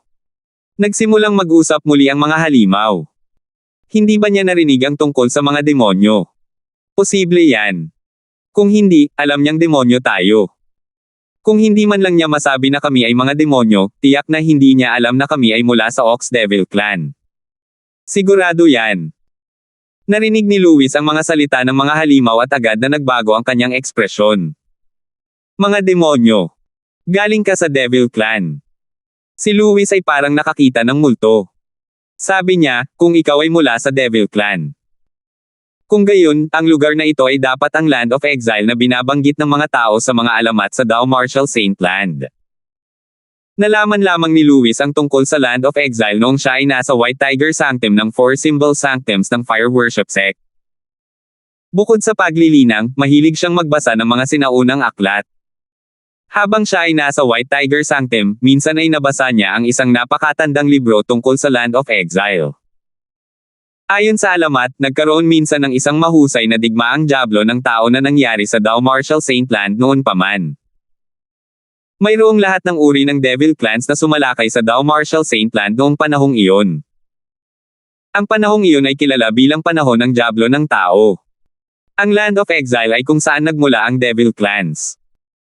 Noong panahon ng Human Devil, ang dakilang Human Devil War ay nagdulot ng kalituhan sa Dao Marshall Saint Land. Sa kalaunan ay natalo ng mga tao ang mga demonyo sa panahon ng digmaan. Mula noon, hindi na nakita ang mga demonyo sa Dao Marshall Saint Land. Sa panahong iyon nagsimulang lumitaw ang tatlong dakilang sekta at Devil Cultivator. Ang mga Devil Cultivator ay mga tao na nagtagumpay sa cultivation technique ng Devil Clans. Ang lahat ng mga demonyo ay umatras pabalik sa Land of Exile. Naging mapayapa ang mga araw at unti-unting nakalimutan ng mga tao ang tungkol sa mga demonyong minsan nang sumalakay sa lupain. Di nagtagal, nahati ang Dao Marshall Saint Land sa Upper at Lower Province. Sa oras na iyon, ang mga tao ay nagsimulang kalimutan ang tungkol sa Land of Exile. Ang natitira ay ilang impormasyon lamang na nakatala sa mga aklat na itinago sa tatlong malalaking sekta. Sa alamat, sinabing nagawa ng mga demonyo na salakayin ang Dao Marshall Saint Land mula sa Land of Exile ay dahil gumugol sila ng milyon-milyong taon upang magtayo ng isang malakas na devil formation na Sumire sa space barrier sa pagitan ng Land of Exile at ng Dao Marshall Saint Land. Naalala ni Lewis ang impormasyong nabasa niya. Pagkatapos noon, nangyari ang Great Human Devil War, ngunit ang mga Diablo ay dumanas ng malaking pagkatalo at hinabol sila pabalik sa Land of Exile. Noon, ang makapangyarihang mga figure na iyon ay nagbayad ng kanilang buhay upang iset up ang Grand Seal Formation at pilit na isinara ang pagbubukas sa space barrier. Kung nais ng mga demonyo na salakayin muli ang Dao Marshall Saint Land, aabutin sila ng ilang daang libong taon o kahit ilang milyong taon upang makagawa ng isang pagbubukas sa space barrier. 10,000 taon na lamang ang lumipas mula noong panahon ng Human Devil. Nagkamali ba ako sa pagpapadala dito? Naging malungkot ang ekspresyon ni Lewis nang maisip niya ito. Hindi niya akalain na magiging malas siya sa paghatid dito. Ang Land of Exile ay hindi magandang lugar. Ang Dao Marshall Saint Land. Narinig ng dalawang halimaw ang mga salita ni Lewis, at tumingin sila sa kanya. Ang Dao Marshall Saint Land ay usap-usapan na ang pangunahing kontinente sa Saint Province Realm. Parang galing talaga siya sa Saint Province Realm. Dapat ibalik natin siya sa clan. Baka mahanap ng Ox Devil Clan ang entrance sa Saint Province Realm sa pamamagitan niya. Ayon sa alamat, ang Saint Province Realm ay napakayaman sa mga mapagkukunan. Hindi lamang ang kanilang cultivation environment ay maraming beses na mas mahusay kaysa sa atin, ngunit mayroon din silang Saint Stones at Saint Veins. Ang mga mata ng dalawang halimaw ay kumikinang ng maliwanag habang nakatingin sila kay Lewis. Sa sandaling matapos silang magsalita, nagsimulang kumilos si Lewis sa pagtatangkang tumakas. Gayunpaman, nakagawa lang siya ng ilang hakbang bago siya nahuli ng isa sa mga halimaw. Ang kanilang lakas ay hindi sa parehong antas. Parehong malakas ang pangangatawan ng mga halimaw, at may taas silang 3 metro. Hinawakan ng isa sa kanila si Lewis na para bang siya ay isang piraso ng bagahe. Tara na. Ibabalik natin siya sa clan. Kasunod nito, umalis ang dalawang halimaw kasama si Lewis na walang pagtatanggol sa harap nila. Matapos makinig sa kanilang usapan, alam niyang miyembro sila ng Ox Devil Clan, at sila ay Ox Devils. Alvin, natatakot ako na hindi kita matutulungan na ipasa ang mensahe. Walang magawa si Lewis sa kanyang sarili. Sigurado siyang mamamatay siya ngayong nahuli siya ng mga Ox Devils. Umaasa siyang kahit papaano ay matuklasan ni Alvin na nabigo siyang maihatid ang mensahe sa kanyang pamilya, at personal siyang pupunta sa Lower Province upang balaan ang kanyang pamilya. Naturally, alam niyang maliit ang tsansa na mangyari iyon. Sabi nga sa kasabihan, kapag umuulan, bumubuhos. Habang si Luis ay nakuha ng mga Ox Devils pabalik sa Ox Devil Clan, ang Black Turtle Sanctum's first Silver Flame Elder Argus at ang mga lalaking ibinigay sa kanya ng ikalimang Elder ng Northern Plethora Sect ay dumating sa lower province ng Dao Martial Saint Land. Pagbati, aking mga Panginoon. Nang makita ng Dao Martial Saint Land's Watcher si Argus at ang iba pang mga lalaki, yumuko siya ng may paggalang. Isa lamang siyang martial cultivator sa quintessential saint stage. Ang mga taong nauna sa kanya ay nasa Saint Celestial stage man lang. Nakita mo na ba ang lalaking ito dati? Itinaas ni Argus ang kanyang braso at ibinuka ang isang larawan, na inihayag ang larawan ng isang gwapong binata. Iyon ang mukha ni Alvin pagkatapos niyang magkaila. Ito ang kanyang hitsura sa Fire Worship Sect. Malamang na taga Lower Province siya. Kung taga Lower Province siya, dapat nakita mo na siya dati. May impression ka ba sa kanya? Sabi ni Argus sa malalim niyang boses. Kasabay nito ang paglabas niya ng kanyang aura dahilan para mamatla ang Watcher. Gayunpaman, umiling ang Watcher at nagsalita ng totoo, hindi ko pa siya nakita. Tinatawag siyang Alvin. Sigurado ka bang hindi mo pa siya nakita? Tanong ulit ni Argus. Alvin. Natigilan ang Watcher nang marinig ang pangalan. Baka sa kanyang mga mata ang pagkagulat. 2045. Si Argus na matalino ay napansin ang pagtataka sa mga mata ng tagamasid kahit na ito ay kumikislap lamang sa kanyang mga mata sa isang segundo. Isang mapang-ipang enerhiya ang lumabas sa kanyang katawan at pinigilan ang tagamasid habang nagtanong, bakit? Kilala mo ba si Alvin? Sa isang segundo lang, namutla ang mukha ng Watcher. Pinalawak ni Argus ang kanyang espiritual na enerhiya sa kanyang utak habang inihagis niya ang soul-searching secret tactic. Ang Watcher ay agad na inilagay sa ilalim ng kontrol ni Argus. Matapos makontrol ni Argus ang Watcher, nagtanong siya sa kanyang malalim na boses, kilala mo ba si Alvin? Oo. Ang mga mata ng Watcher ay walang buhay at tila siya ay natulala habang siya ay tumango sa sandaling marinig niya ang tanong ni Argus. Nang marinig ni Argus ang kanyang mga salita, nagliwanag ang kanyang mga mata at naging mataimtim ang kanyang ekspresyon, kung gayon, bakit mo sinabing hindi mo pa nakita ang taong nasa larawang ipinakita ko sa iyo kanina? Totoo. Hindi ko pa nakita ang taong iyon sa portrait, sagot ng Watcher. Ang Alvin na kilala mo ay hindi ganito. Hindi mapigilan ni Argus na sumimangot nang marinig niya ang mga salita ng tagamasid. Posible bang ang Alvin na alam ng tagamasid ay ibang tao sa Alvin sa Fire Worship Sect? Sigurado si Argus na hindi naglagay ng anumang pagbabalat kayo si Alvin, at sigurado siyang hindi nagsisinungaling ang Watcher dahil ibinato niya sa kanya ang soul-searching secret tactic. Hindi siya ganito ang hitsura, tapat na sagot ng Watcher, natulala, nang marinig niya ang tanong ni Argus. Ang Alvin na kilala niya ay hindi kamukha ng taong nasa larawan. Sabihin mo sa akin ang lahat tungkol sa Alvin na ito na kilala mo. Huwag kang magtago ng anuman sa akin, utos ni Argus. Bagamat sigurado si Argus na si Alvin na binanggit ng tagamasid ay ibang tao sa Alvin na kilala niya, gusto niya ng kumpirmasyon. Pagkatapos ng lahat, ang Alvin ay hindi karaniwang pangalan. Bukod dito, dahil kilala ng tagamasid si Alvin, nangangahulugan ito na ang Alvin na binanggit niya ay hindi isang ordinaryong tao sa lower province ng Dao Martial Saint Land. Si Alvin mula sa Fire Worship Sect ay hindi rin isang ordinaryong tao. Nadama ni Argus na ang mga bagay ay masyadong nagkataon. Sa makatuwid, ipinagpatuloy niya ang pagtatanong sa Watcher. Dahil ang Watcher ay nasa ilalim ng kontrol ng soul-searching secret tactic na ginawa ni Argus, natural lang na sinagot niya ng totoo ang mga tanong ni Argus. Sinimulan niyang ibunyag ang lahat ng nalalaman niya tungkol kay Alvin.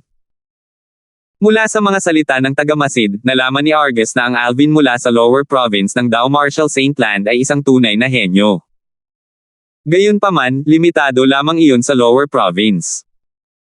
Sa upper province ng Dao Martial Saint Land, tanging ang mga may violet na innate spiritual roots ang kwalipikadong tawaging ultimate henyo. Nakapunta na siya sa upper province ng Dao Martial Saint Land sa pamamagitan ng inter-province transportation formation hindi pa nagtagal. Agad na lumiwanag ang mga mata ni Argus nang marinig niya na si Alvin ay pumunta sa upper province hindi pa nagtagal. May alam siyang mahiwagang disguising secret tactic. Gaano man gamitin ng isang tao ang divine consciousness o spiritual energy ng isang tao para siyasatin siya, hindi malalaman na siya ay nakabalat kayo. Nang malaman ito ni Argus mula sa Tagamasid, halos sigurado siyang kilala ng Tagamasid si Alvin at ang Alvin na nakasakit sa kanya sa fire worship sect ay ang parehong tao. Dapat ay gumamit si Alvin ng disguising secret tactic sa kanyang sarili. Dahil sa kakaibang pagbabalat kayo, kahit si Argus ay hindi nakita ang kanyang disguise. Si Alvin ay ang young mansion master ng quasi third-rate force, ang Asher Cloud Mansion, sa lower province ng Dao Marshall Saint Land.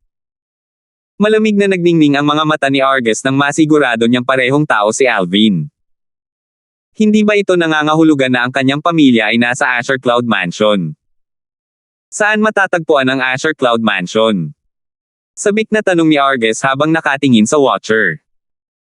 Sa sandaling makuha ni Argus ang kanyang sagot mula sa Watcher, mabilis siyang bumangon sa hangin at lumipad patungo sa Asher Cloud Mansion. Ang grupo ng mga powerhouse ng Saint Celestial Stage na ipinadala ni Elton, ang ikalimang elder ng Northern Plethora Sect, ay sumunod sa pangunguna ni Argus. Ang grupo ng mga tao ay lumipad patungo sa Asher Cloud Mansion ng bongga. Sa kasalukuyan, ang Asher Cloud Mansion ay tahimik. Walang nakakaalam na may bagyong tatama sa kanila. Isang malaking krisis ang tatama sa Asher Cloud Mansion, isang parang third-rate na puwersa sa lower province ng Dao Marshall Saint Land. Si Alvin na nasa fire worship sect sa malayong upper province ng Dao Marshall Saint Land ay ganap na walang alam tungkol dito. Akala niya ay binalaan ni Louis ang kanyang ama, si Raymond, at ang kanyang ama ay gagawa ng pagsasaayos upang magtago. Hindi sumagi sa isip ni Alvin na si Louis ay dadalhin sa Land of Exile kung saan nakatira ang mga demonyo noong siya ay nasa Inter-Province Transportation Formation. Ang Land of Exile ay isa pang kaharian na matatagpuan sa tabi ng kaharian kung saan kabilang ang Dao Marshall Saint Land at ang tatlong dakilang mortal continents. Pareho sa mga kaharian na ito ay talagang isang makamundong kaharian. Dahil si Louis ay ipinadala sa Land of Exile kung saan nakatira ang mga demonyo, si Raymond at ang iba pa sa Asher Cloud Mansion ay hindi nakatanggap ng babala ni Alvin. Wala silang kamalay-malay na isang malaking panganib ang paparating sa kanila. Nakakainip talaga ang pagpapatrolya sa enforcement hall. Sa kasalukuyan, si Alvin ay nasa tungkulin, nagpapatrolya sa enforcement hall. Sa susunod na isang buwan, ang kanyang tungkulin ay magpatrolya sa isang partikular na lugar sa enforcement hall. Si Alvin na nagpapatrolya ay biglang tumangala sa malayo na parang may napansin siya. Ito ang direksyon kung saan matatagpuan ang main hall. Whoosh! Whoosh! Sa sandaling tumingin si Alvin, dalawang figure ang mabilis na lumipad palapit sa kanya at nagpakita sa kanya sa isang kisap mata. Linton. Nang humarap kay Alvin ang mga kinikita, agad niyang nakilala ang isa sa kanila. Ito ay walang iba kundi si Linton, ang nag-iisang anak na lalaki ng Vice Hall Master ng Enforcement Hall na si Jeremy, na dumating na naghahanap ng gulo sa kanya sa Fire Remuneration Palace dati. Gayunpaman, hindi niya alam kung sino ang ibang tao. Ang ibang tao ay nasa katanghaliang gulang na lalaki na may ordinaryong hitsura at katamtamang pangangatawan. Ang kanyang hitsura ay napaka-ordinaryo na hindi siya mapipili mula sa isang pulutong ng mga tao. Kalmado siyang nakatingin kay Alvin sa sandaling ito. Walang makapagsasabi kung ano ang tumatakbo sa isip niya sa mga sandaling ito. Si Elder Linton. My goodness! Si Elder Devin ito. Bakit siya nandito? Sa sandaling lumitaw si Linton at ang nasa katanghaliang gulang na lalaki malapit sa Alvin, nagsimulang magtipon ng ilang Bronze Flame Elder na nasa patrol duty. Base sa kanilang mga salita, makikita na sila ay nabigla.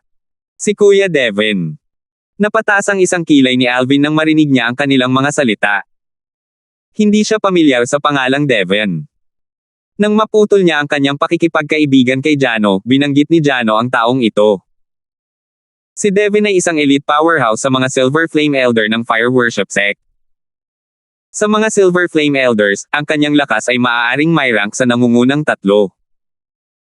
Sa Enforcement Hall ng Fire Worship Sect, walang alinlangan na si Devin ang pinakamalakas na Silver Flame Elder.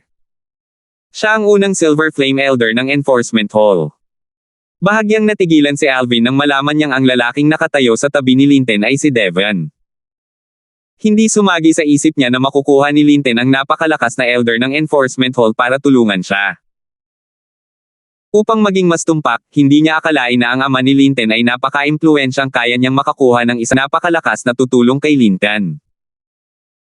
Bago nalaman ni Alvin ang pagkakakilanlan ng nasa katanghaliang gulang na lalaki, naghinala na siya na dinala ni Linton ang nasa katanghaliang gulang na lalaki dito upang harapin siya.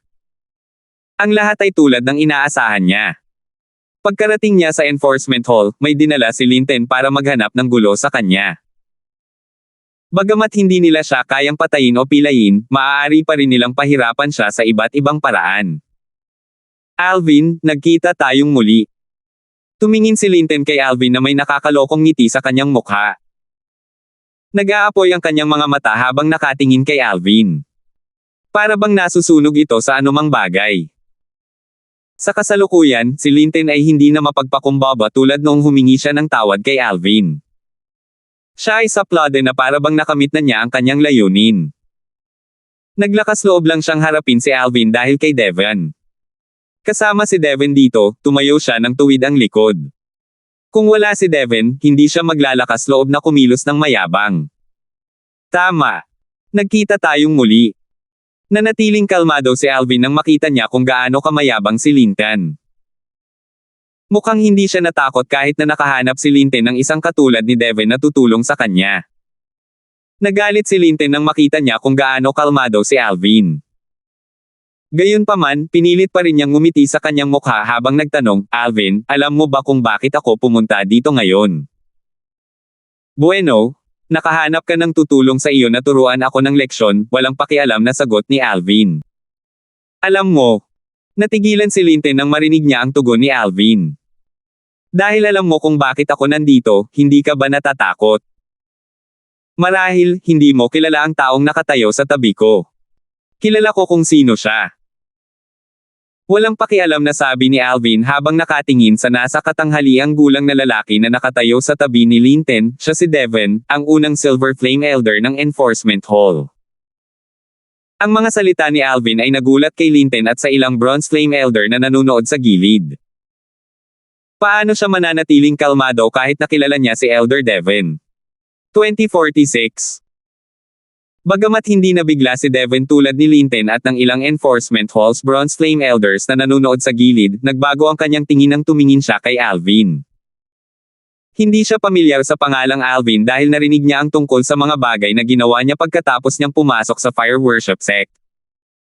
Bukod dito, tulad ng karamihan sa mga Silver Flame Elders sa Fire Worship Sect, naisip niyang tanggapin siya bilang kanyang direktang disipulo.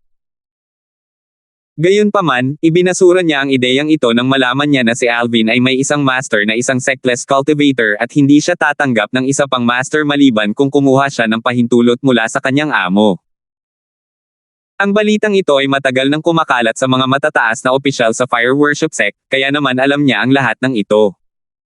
Alvin, how dare you? Malakas na sinabi ni Linton nang manumbalik ang kanyang katinoan, kilala mo kung sino si Elder Devon, pero tinawag mo pa rin siya sa kanyang pangalan.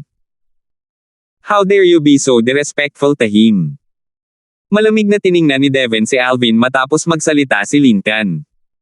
Pakiramdam ko ay bumaba ng ilang degree ang temperatura sa paligid. Natural, hindi ito dahil sa kawalang galang na binanggit ni Linton. Isa lang ang dahilan kung bakit siya pumunta ngayon. Ito ay para turuan si Alvin ng leksyon at maghayganti para kay Linton. Ang ilang Bronze Flame Elder na nanonood sa gilid ay nakaramdam ng panginginig sa kanilang mga gulugad nang makita nila ito. Matagal na nilang narinig ang tungkol sa pagtatalo ni na Alvin at Linton. Ngayon, nang makita nila sina Linton at Devon, alam nilang lahat na dumating siya para maghayganti. Napakalakas ng loob niya dahil dinala niya si Elder Devon, ang unang Silver Flame Elder sa Enforcement Hall, kasama niya. Bukod sa pagiging first Silver Flame Elder ng Enforcement Hall, ang lakas ni Devon ay nasa nangungunang tatlo sa lahat ng Silver Flame Elder sa Fire Worship Sect. Siya ay nireranggo sa ika-109 na lugar sa Supreme Saint Ranking. Ang pinakamahalaga, bilang mga Elder ng Enforcement Hall, ang mga Bronze Flame Elder na ito ay matagal nang narinig na si Elder Devon ay isang masugid na aso sa ilalim ng utos ng Vice Hall Master ng Enforcement Hall na si Jeremy. Kakagitin niya ang sinumang hilingin ni Jeremy na kagatin niya. Karaniwan siyang kalmado ngunit kapag kumilos siya, mabilis siyang kumilos. Alvin. Ngumuso si Devon nang matapos magsalita si Lincoln.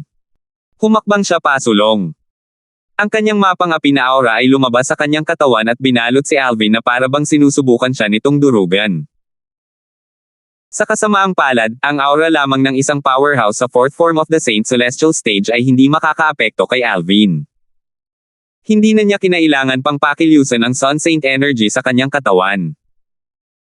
Sa sandaling ginamit niya ang kanyang sword aura na naglalaman ng Sovereign Heart Sword, nagawa niyang itaboy ang aura ni Devon. Isang pahiwatig ng pagtataka ang sumilay sa kaibuturan ng mga mata ni Devon nang maramdaman niya ito. Itong si Alvin ay may kakayahan. Gayunpaman, dahil nasaktan niya si Lord Vice Hall Master, kailangan siyang turuan ng leksyon ngayon. Malamig na kumikinang ang mga mata ni Devon pagkatapos niyang makabawi mula sa pagkagulat. Inutusan siyang humanap ng dahilan para turuan si Alvin ng leksyon at iparamdam sa kanya na mas mabuting mamatay na lang siya. Mula nang ako ay naging isang Silver Flame Elder sa Fire Worship Sect, ito ang unang pagkakataon na makatagpo ako ng isang disipulo na tumatawag sa akin nang wala akong titulo. Napakatapang. Parang wala kang anumang asal. Kailangan kitang turuan ng leksyon sa ngalan ng iyong Panginoon na walang sekta na magsasaka. Sabi ni Devon habang papunta siya kay Alvin. Naramdaman ng Bronze Flame Elders na parang tinatapakan ni Devon ang kanilang mga dibdib sa bawat hakbang niya. Kinabahan din silang lahat. Sa kanilang opinyon, si Alvin ay napahamak. Halatang narito si Devon para maghayganti para kay Lincoln. Ngayong nakahanap na siya ng dahilan, maaari na niyang turuan si Alvin ng leksyon sa nilalaman ng kanyang puso. Sectless Cultivator. Sandaling natigilan si Alvin nang marinig niya ang mga salita ni Devon. Pagkatapos, napagtanto niyang si Enforcement Elder Bruce ay malamang na nagkalat ng balita tungkol sa pagkakaroon niya ng isang Sectless Cultivator bilang kanyang master. Kung hindi, hindi malalaman ni Devon na ang kanyang amo ay isang walang sekta na magsasaka. Nabanggit lang niya ito kay Bruce.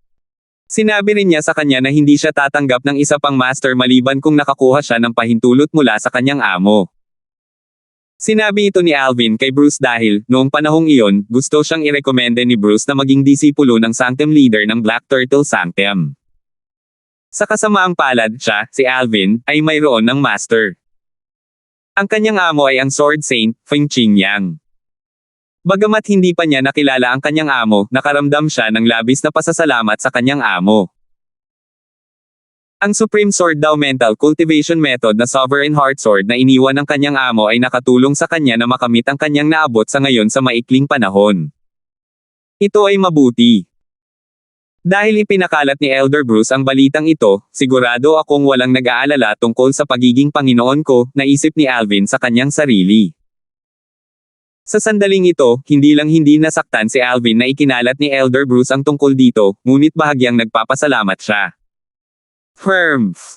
Nabawi ni Alvin ang kanyang katinoan at tumingin kay Devon na papunta sa kanya.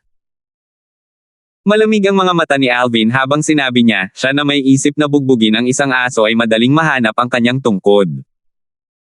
Mula nang dumating ka kasama si Lincoln, mas alam mo kaysa sa iba kung bakit ka talaga narito. Dahil plano mong maghayganti para kay Lincoln, kailangan ko bang maging magalang sa iyo? Marahil, sa paningin ng iba, ikaw ang matayog na hall ng First Enforce ko, ngunit ikaw ang matayog sa Silver Enforce. Isang masugid na aso. Hingal. Hingal. Hingal. Ang Enforcement Hall's Bronze Flame Elders ay sabay-sabay na napabuntong hininga nang marinig nila ang mahinang salita ni Alvin. Napatingin sila sa kanya na parang nakakita lang ng multo. Bagamat alam ng halos lahat ng nasa Enforcement Hall na si Devon ay aso ni Vice Hall Master Jeremy, walang nang-ahas na sabihin ito sa kanyang mukha. Siguradong si Alvin ang unang taong gumawa nito. Baliw si Alvin. Naghahanap ba siya ng kamatayan? Marahil, sa palagay niya ay hindi magpapakita ng awa si Elder Devon kaya nagpasya siyang kumilos na lang kung ano ang gusto niya.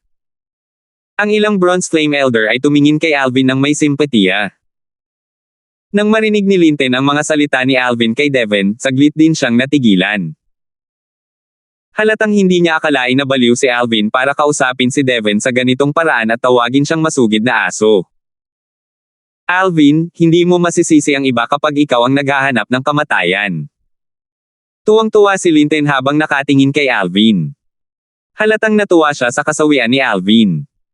Anong tinawag mo sa akin? Matagal na natigilan si Devon bago siya bumalik sa katinoan. Ang kanyang mga mata ay puno ng nakakatakot na layuning pumatay nang tumingin siya kay Alvin. Sa sandaling magsalita si Devon, muling ibinaling ng ilang Enforcement Halls Bronze Flame Elders ang kanilang mga mata kay Alvin. Nagtataka sila kung sapat na ang loob ni Alvin para ulitin ang sinabi niya.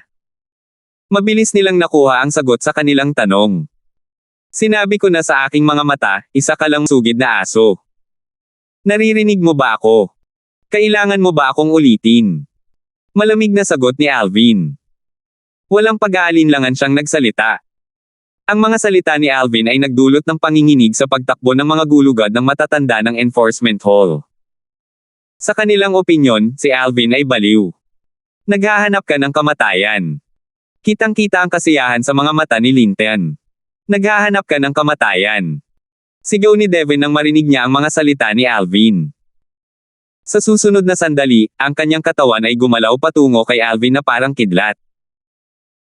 Sa sandaling lumipat si Devon, malamig na sinabi ni Alvin, Devon, kung gagawa ka ng hakbang ngayon, huwag kang magsisi sa bandang huli. Ang kanyang mga salita na napakalamig na binibigkas ay naging dahilan ng paghinto ni Devon ng ilang metro sa kanyang harapan. Panghihinayang.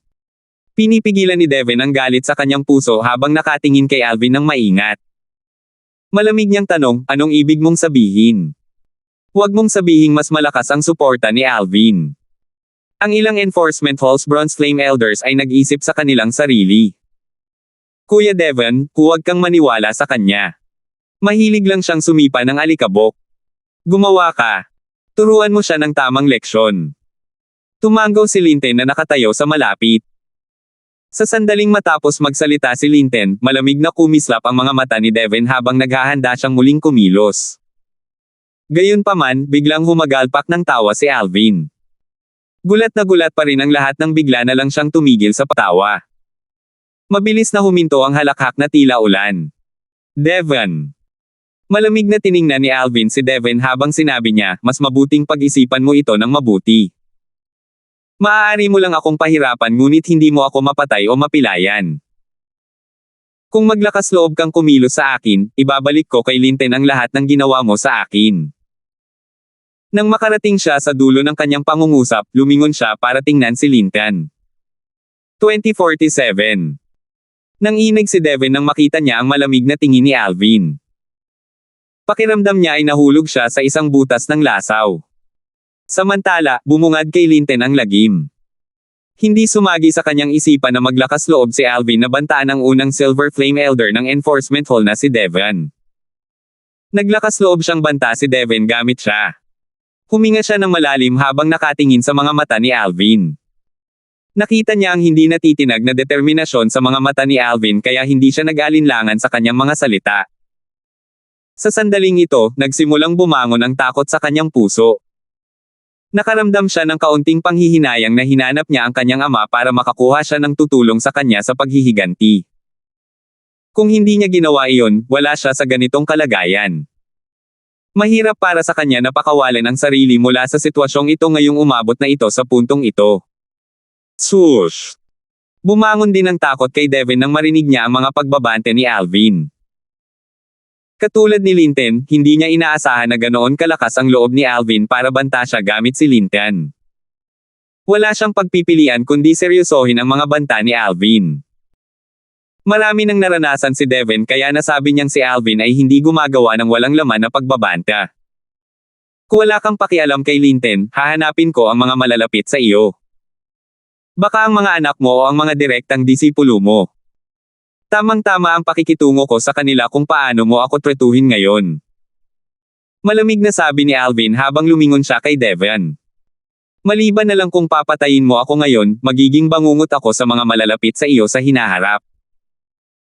Lintin man ito o ang mga taong pinapahalagahan mo, hindi ka pwedeng nasa tabi nila para protektahan sila sa lahat ng oras, di ba? Patuloy na nagtanong si Alvin nang may pananakot habang ang kanyang katawan ay naglalabas ng malamig na hangarin sa pagpatay. Tila bumaba ng ilang degrees ang temperatura sa paligid. Pananakot. Isang lantarang pagbabanta. Nagsimulang makakita ng pula si Devin nang maramdaman niya ang takot nang marinig niya ang mga salita ni Alvin. Ang kanyang katawan ay nagsimulang maglabas ng isang nakakatakot na layunin ng pagpatay din. Hindi niya inaasahan na si Alvin ay hindi mahuhulaan. Bukod sa pagkakaroon ng dalawang direktang alagad, mayroon siyang isang anak na lalaki at isang anak na babae. Lahat sila ay pare-parehong mahalaga sa kanya. Sila ang mga taong gusto niyang protektahan. Ang mga pananakot ni Alvin ay tumama sa kanyang Achilles. Si Alvin ay talagang nagbanta kay Elder Devin. Hindi talaga siya sumusuko. Tulad ng inaasahan mula sa isang taong nang-ahas na saktan ang unang silver flame ng Black Turtle Sanctum na si Elder Arges sa sandaling dumating siya sa Fire Worship Sect. Talagang hinahangaan ko si Alvin. Ako rin. Nang makita ito ng ilang Enforcement Hall's Bronze Flame Elders, natigilan sila. Hindi nila maiwasang magmuni-muni sa kanilang sarili. Sa kanilang mga mata, si Alvin ay abnormal. Matapang siyang binyantaan ng unang Silver Flame Elder ng Enforcement Hall na si Devin. Ito ba ay isang bagay na pinanggahasang gawin ng ordinaryong Fire Worship Sect? Naramdaman nilang matalino rin si Alvin. Parang tinalikuran na niya ang lahat ng loika, ngunit sa totoo lang, isa itong malaking psikolohikal na hakbang. Sa paghusga sa patuloy na pagbabago ng mga ekspresyon ni Devin at kung paano pa siya kumikilos, masasabi nilang ang Enforcement Hall's first Silver Flame Elder ay natakot sa banta ni Alvin at hindi nang ahas na gumawa ng walang ingat na hakbang laban kay Alvin. Magre-react sila tulad ni Devin kung sila rin ang nasa posisyon niya. Si Devin ay may isang anak na lalaki, isang anak na babae, at dalawang direktang disipulo. Kahit na sila ay medyo malakas, hindi nila maihahambing kay Alvin. Anong gagawin mo ngayon? Tumingin si Alvin kay Devin at malamig na ngumiti. Kumikilos ka ba o tatayo ka sa gilid ng masunurin na parang estatwa? Dahil ako ay isang tao na walang kabuluhan, hindi ako natatakot na matalo. Naglalakas loob akong saktan si Linten, ang iyong mga anak, at ang iyong mga direktang alagad, kung manggahas kang saktan ako. Ang isang lalaking walang-wala ay hindi natatakot na matalo. Nang marinig ng ilang Enforcement Hall's Bronze Flame Elders ang mga salita ni Alvin, naramdaman nila na ito ay ganap na tama. Sa totoo lang. Sa kasalukuyan, walang mawawala kay Alvin. Maliban na lang kung si Elder Devin ay nang-ahas na patayin si Alvin o lampoy man lang siya, si Alvin ay makakapaghiganti kapag siya ay nakabawi. Hindi naman nag-iisa si Devin. Nagkaroon siya ng mga anak at dalawang direktang disipulo. Si Alvin, sa kabilang banda, ay nag-iisa sa Fire Worship Sect. Wala man lang siyang dapat ikatakot. Masasabi nilang dito nagmula ang tapang ni Alvin. Alvin, sa tingin mo ba ay lumalampas ka sa linya? Malamig na sabi ni Devin habang naging seryoso ang kanyang ekspresyon nang marinig niya ang mga salita ni Alvin, sabi nga, huwag isama ang pamilya sa panahon ng digmaan. Hindi ka ba natatakot na pagtawanan sa paggawa nito? Tinuwanan. Nang marinig ang mga salita ni Devin, si Alvin ay natigilan saglit. Tapos, tumawa siya ng malakas na parang may narinig siyang biro.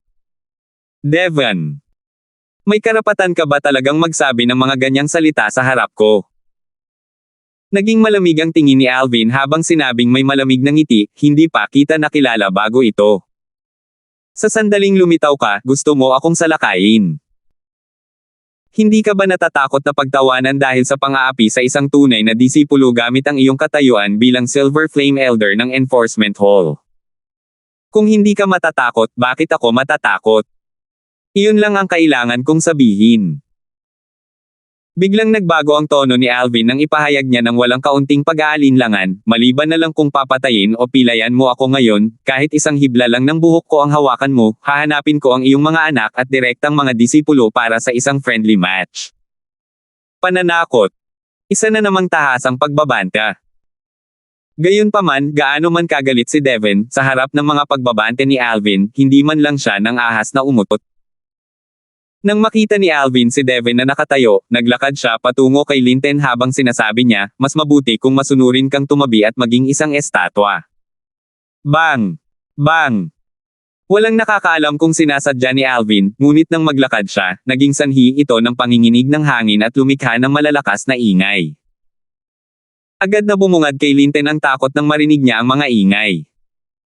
Bawat hakbang ni Alvin ay parang tinatapakan niya ang kanyang dibdib. Pakiramdam niya ay hindi siya makahinga. Sa isang kisap mata, si Alvin ay ilang metro lang ang layo mula kay Linton. Kuya Devon. Tumawag si Linton habang kumirot ang kanyang puso nang maramdaman niya ang layunin ng pagpatay kay Alvin at makita ang lamig sa kanyang mga mata. Whoosh! Halos sa sandaling lumabas ang mga salita ni Linton sa kanyang bibig, si Devon ay lumitaw sa kanyang harapan, pinoprotektahan siya. Nakahinga ng maluwag si Linton nang makita niya si Devon na parang isang kalasag. Kung noon pa, sinisigawan na sana niya si Devon na atakihin si Alvin para ilabas ang kanyang galit at puot. Gayunpaman, nang maalala niya ang mga pagbabante ni Alvin, ang mga salita ay natigil sa kanyang lalamunan. Maaaring pahirapan ni Devon si Alvin hanggang sa naisin niyang patay na siya, ngunit ilalabas ni Alvin ang lahat ng kanyang galit kay Linton. Sa sandaling naisip ito ni Linton, natakot siya. Bagamat si Linton ay napakatigas ng kanyang mga ngipin na parang mababasag ang mga ito, hindi siya nang ahas na hikayatin si Devon na kumilos. Alvin, huminto ka bago ka lumayo. Sabi ni Devon sa malalim niyang boses pagkatapos niyang tumayo sa harap ni Linton at protektahan siya. Devon. Naging seryoso ang ekspresyon ni Alvin nang makita niya kaharang si Devon sa kanyang dinadaanan. Don't tell me hindi mo narinig yung sinabi ko kanina. Sabi ko sa'yo tumabi ka na parang estatwa. Behave like a statue. Naiintindihan mo ba? Alvin, sa tingin mo ba ay natatakot akong hawakan ka? Napakaseryoso ng ekspresyon ni Devon. Hindi siya maaaring tumabi ng tahimik habang pinahirapan ni Alvin si Linton. Kung hinayaan niyang mangyari ito, mahihirapan siyang ipaliwanag ang kanyang sarili sa ama ni Linton, si Vice Hall Master Dong. Dahil dito, pinili niyang kumilos. Noong una, pumunta siya rito para tulungan si Linton na maghayganti kay Alvin. Sinong mag-aakalang ganito kawalanjiya si Alvin at bantaan siya gamit ang kanyang mga anak at disipulo. Pinag-alinlangan siya ni Alvin nang gusto niyang kumilos. Natakot siya sa kanyang paghihiganti pagkatapos ng lahat. Talaga. Hindi ko talaga akalain na hawakan mo ako. Napangiti si Alvin nang mapanlate nang marinig niya ang mga salita ni Devon. Sinabi niya, Devon, kung ayaw mong hanapin ko ang iyong mga anak at direktang mga disipulo para sa isang friendly match, mas mabuting lumipat ka. Pagkatapos ng lahat, walang awayan sa pagitan natin at hindi ko nais na lumikha ng isa sa pagitan natin. Ang ilang Enforcement Hall's Bronze Flame Elders ay hindi nakaimik nang marinig nila ang mga salita ni Alvin. Masyadong walang hiya si Alvin, tama ba? Ginamit niya ang mga anak at direktang disipulo ni Devon para takutin siya. Hindi ba ito lumikha ng awayan sa pagitan nila ni Devon? Gayunpaman, sinabi lang niya na ayaw niya ng awayan nila ni Devon. Alvin, huwag lumampas sa linya. Sa muling pagharap sa mga pananakot ni Alvin, hindi napigilan ni Devon ang galit na nararamdaman niya. Ang kanyang mga mata ay kumikinang na may layuning pumatay. Kuya Devon, huwag kang gumalaw. Kung hindi, sasabihin ko sa tatay ko na lumipat ka ng panig at tinulungan mo si Alvin. Nagsimula ring takutin ni Linton si Devon nang maramdaman niya ang pagkadismaya ni Devon. Natatakot siya na baka iwanan siya ni Devon alang-alang sa kanyang mga anak at direktang disipulo. Kung wala si Devon, hindi siya katapat ni Alvin. Salamat po at sinamahan ninyo ako, ingat lagi mga master.